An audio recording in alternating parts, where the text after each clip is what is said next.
Now, on the line, Caroline Leigh. Nice to have you with us, Caroline. How are you? I'm very well, thank you, Leigh. Lola Montez. Yeah. What a character she was. What an incredible woman. Yeah. She was well before her time, as I said there, and some of the things she got up to when she was doing, like the Argus report, didn't they, in the stage, when she did that risque thing in Melbourne, and she was howled down, wasn't she? Yeah, I think in some places she was howled down, although, that being said, in other places she was really celebrated. In Castlemaine. That's right, in Castlemaine. Yes. And I think in Beechworth as well, there was a great deal of celebration and celebration of her. Yeah. What's so special about Lola Montez?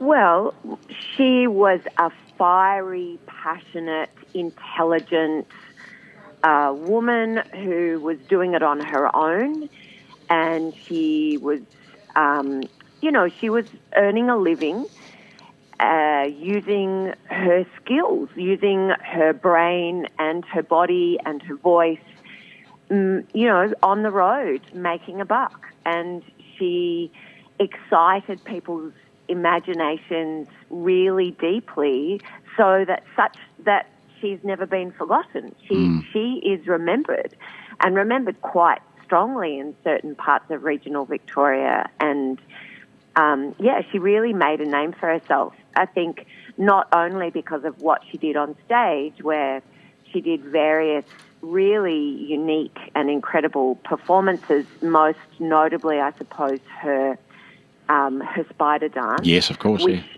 many subsequent performers have paid homage to, but also because of her feisty actions off stage. For example, horsewhipping the editor of the Ballarat Times that through would have the been streets marvellous. of Ballarat. Yeah. That was over a bad review, wasn't it? Exactly. Now, you don't want to get anything like that, do you? Well, I think that anyone who's prepared to try it on will get what they deserve. Exactly right. She married, didn't she, at the age of, 16? She eloped, didn't she? She was in the play. It's said as 14 that her mother. And you see, this is the other fascinating thing about Lola Montez. Like, when you try to gather the so-called truth about what actually happened, there are multiple truths, multiple stories. There are multiple tombstones, multiple deaths, multiple lovers. Everything kind of, there's this, an incredible kind of refracted universe that she existed in, where the actual truth is quite hard to ascertain. And the play really wonderfully plays upon all of that multiplicity of so-called fact or fiction. But in the play, it's reported that her mother tried to marry her off to an older colonel at the age of 14, but Lola was having none of that. He was in his 60s, this man, and she was having none of it, and she ran away and married a young soldier instead. Yeah. Was that the guy, Thomas James? Yes, that was. No, actually, it was, Thomas James, but it didn't last very long, because they went to India, and then, that's right, yeah. She stayed there for not that long, maybe a couple of years, and then the climate didn't appeal to her, nor did the rather cloistered and conservative life of a soldier's wife. And she convinced him to let her go back to England, and for health reasons ostensibly, but also I think that she was just, she just had enough, and she basically never looked back. She moved on quite smartly from there. Caroline, she'd had a few marriages. Was she not a happy lady? Oh, my God, no. I think she was an incredibly happy lady. I think that she just was playing her own game. She was playing her own part, her own fortune. And I think that she saw, it was the 1850s, and, she was born in 21, perhaps, maybe 18, 19. It's, again, but something around that time. And so in the 40s and 50s, I mean, what a woman had to kind of, in those days, traditionally kind of be contained by the world of a man or held within the world of a man, and she wasn't having a bar of it. So I think that she is an incredible model of someone who said, you know, why do I want to be contained? Why is my freedom beholden to a man? And why do I have to be held within this? And that's the reason, not because she wasn't searching for happiness, she was searching for her freedom. And that's a very strong theme of the play. Well, that's a strong message even today with feminism, isn't it? It's so true.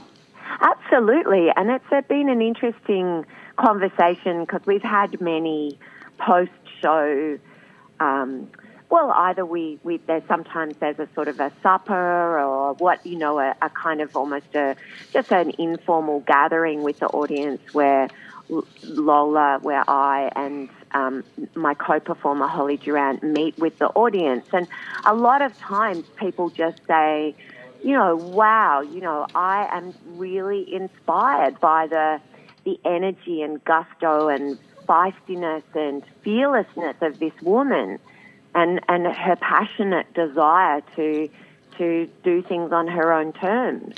Caroline, from your perspective, how hard was it to get this character?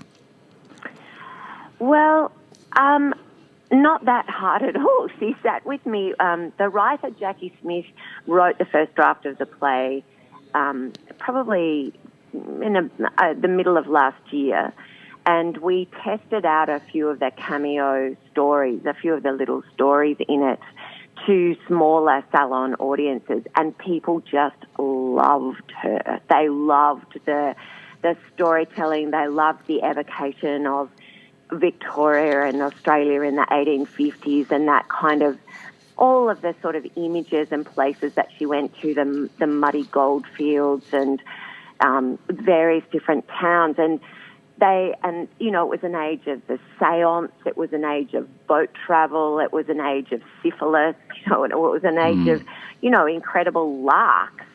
And the audience really responded to these smaller cameos. And so then Jackie worked on the script. We're on, I think this one is draft 12 now that we're performing. And she just sat with me. I really connected to her. Yeah. How did you go with the spider dance? Because there was no vision of this at all and had to be interpreted some way, didn't it? How did you interpret it? Yes, well, we do. I don't want to spoil it too much because it's kind of one of the climaxes of the show. But yes, we indeed do a version of the spider dance because, right. Yeah, how can you not? And you do the Royal Theatre Melbourne's performance, do you, from 1855? Oh, no. We do our own version. So you don't bear it all for the audience is what I'm getting at. Well, I'll just, I don't want to spoil the surprise, Leigh. I don't want to spoil the surprise because people, you've got to come to the show to see what we're going to give you. Yeah. Caroline, from your experience as an actor in The Dressmaker, the movie, yeah, how has this been converting to a dressmaker in this? Oh, well, I mean, she's not really. Well, she's a dressmaker. I suppose she is similar to the character in that she was again an independent woman searching for her own. There are similarities, aren't there? Yeah, there are similarities in being sort of subject to kind of quite conservative and repressive kind of mores, especially in the regions. Yeah, I mean, I think that they fit very much in the same kind of area. And, yeah, I mean, when I first read The Dressmaker, I adored the novel because of those qualities and because of Rosalie Hamm's capacity to kind of draw these eccentric and quirky and gorgeous characters. And in The Exotic Lives of Lola Montez, there are a number of other characters that briefly enter the picture. And similarly, they're really wonderful wonderful women, not to mention Lola herself. Yeah.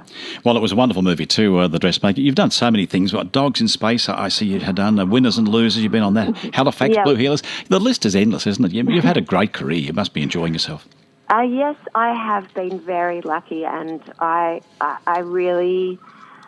I've also done quite a number of solo shows on stage, and also had the fortune to tour shows quite frequently, both around Australia and also internationally. And it is such a joy to tour a new Australian work, which really speaks to people. And we did a show 2 nights ago in a tiny, tiny little crossroads of a place called Savanac. And basically there's a hall and a church and a house at this crossroads. And the committee got and managed to collect 140 people to this crossroads. And it was packed. The hall was packed to the rafters. And you should have heard them cheering and clapping at the end, and we had to do multiple bows, and then there was a homemade supper afterwards. Isn't that beautiful? Oh, it was so fantastic. That's the country people, isn't it? Yeah, really is. Yeah. And of course, to the listeners who aren't aware, you are a reader of those books, of course. And what was the one you just did recently? The Little Lies, wasn't it? Oh, well, I've done many of the titles from Leigh Moriarty, who was the authoress of Big Little Lies. That's the one I'm thinking of, Big Little Lies, Yeah. So I've done all of her books, actually, as audio books, and such a fantastic writer. And again, someone who's absolutely got a genius for capturing Australian characters and Australian situation, and with a fantastic humour as well. And that's another thing about Lola Montez, the Exotic Lives of Lola Montez, is that Jackie has captured a fantastic humour and wit in Lola. So it's not your average biopic in any way.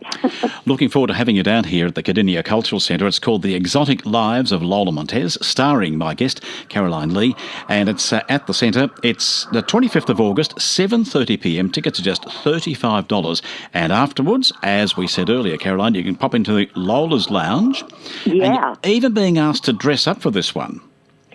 Oh, yeah. It's a fantastic opportunity to, pluck out those fans, get your roses up. People have done quite a lot of dressing up, and it's really wonderful. Could it really be a hoot. creates a great night. Be really, really good. The Exotic Lives of Lola Montez, Friday the 25th of August, 7:30, and it's just $35. Caroline Leigh, thank you for your time today. Been a delight to talk to you, and we'll see you on the night. Thank you so much, Leigh. Take care. Bye-bye now. Bye-bye.